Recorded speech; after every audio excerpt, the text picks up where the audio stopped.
जम्मू काश्मीर की मिखलदा कांग्रेस का national conference party का पुनः चटमिनगनी हाइबगी मतांगदा चीफ मिनिस्टर नोंथोंबम बिरेना कांग्रेस अमदी राहुल गांधी दा तोंगान वहंग तरा हंगले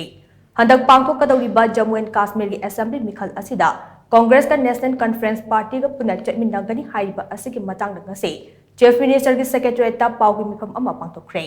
पाउगी मिफम अदुदा chief minister Nongthombam बिरेना Congress party दा वहंग तरा हंगलेतुना हाई कांग्रेस पार्टी ने इंडिया की अपुनबगी सक्तम अमदे अपुनबगी लैनरिब मरीदा काइनबा अमदे खाइबुंग ताननबा हेक तौरप असे लैंगा की माइकैदगी यानिंगदबा उतुना ngasi की पाउगी मिफम असे पांगथोकपने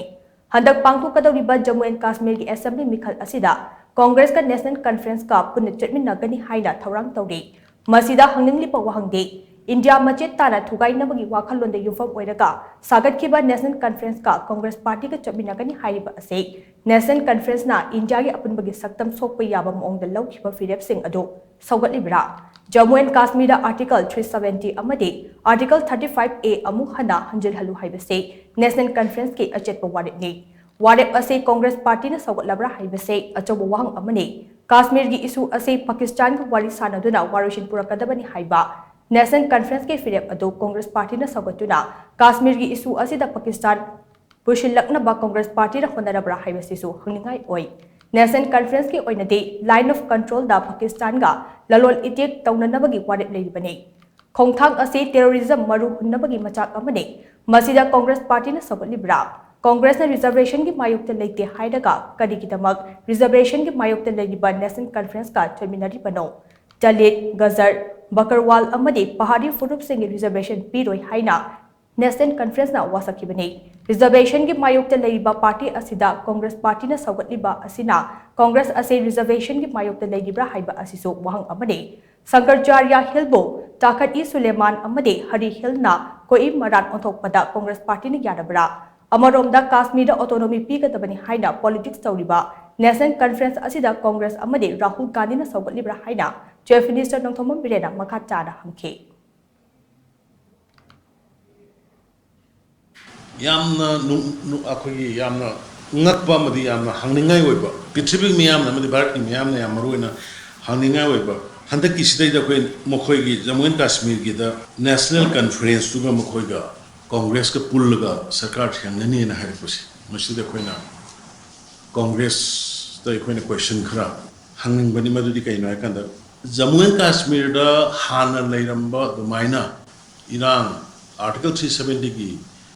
makhaduda tawramiba iran separatist movement terrorist movement do congress na sabol abra haibigi question nama namdi moiga punsal laga moiga pullaga thabak tawni hairabani aduga loina na ngasai gi article 370 amadi 35A hanjalangada bani ase akoi gi jammu and kashmir gi national conference na logiba warep ne adu madu inc na sabol abra haibigi question nama akoi yam sauna lai haitare adagi amu Hana लेरम film दुदा Kashmir की issue सी internationalise तौर का पाकिस्तान के वारी सानर का लोइकदमनी इंचल लमा मयाम दो मधु अमु पाकिस्तान से पुशलकना we होनरिब्रा होनबसदैदा Congress से सपोर्ट तौरब्रा हाइबगी वहांग गुनिसलाइज अदुगा अमु खोगी नेशनल कॉन्फ्रेंस की मोइगी the LOC the line of control की से मोइ ट्रेड तौनबगी वारेप लेबनी अदु मसिदसु अमु लाइन ऑफ कंट्रोल की सिदई द ट्रेड तौनगदोरिबा पोट सिदई द मसिजु श्री राहुल गांधी कांग्रेस सगत कदोरिब्रा अमरोमदा मणिपुरी लोन असे असम की डिस्ट्रिक्ट मरीदा एसोसिएट स्टेट लैंग्वेज ओइना चना हलनी हाइना असम की चीफ मिनिस्टर ने लाउथोकिबा अदु थागतपा फोंदोकलदुना चीफ मिनिस्टर नोंथोंबम बिरेना मखा ताना हाई मणिपुरी लोन असे असम की डिस्ट्रिक्ट मरीदा एसोसिएट लोन ओइना चना हनबगी मतंगदा असम की स्टेट असेंबली मिफमदा चीफ मिनिस्टर हिमंत बिस्वा शर्मा पुथोकिबा अमदे ट्विटर दा महाकना मणिपुरी लोन असे स्टेट असे की डिस्ट्रिक्ट मरीदा एसोसिएट स्टेट लैंग्वेज ओइना चना हलगनी हाइना लाउथोकिबा अदु थागली हाइना चीफ मिनिस्टर नोंथोंबम बिरेना मखा चाना फोंदोके असम की असेंबली दा सुमाइना होगी मणिपुरी लैंग्वेज से शिबु होगी डिस्ट्रिक्ट मरीदा एसोसिएट स्टेट लैंग्वेज होइना चननबगी दमकता अदुगुंबा honourable chief minister of Assam Hemant Biswa Sharma ji ना बिल पुथोपीदना बिल पुथोक्तना मदुगी पास तौननब लौखलाइब खोंथांग अमदी चनहलनी न मन लौथोखिबा ट्वीट तौखिबा पुनमक्तु एकी मणिपुर मियामगी माइगैदगी अदु आई माबु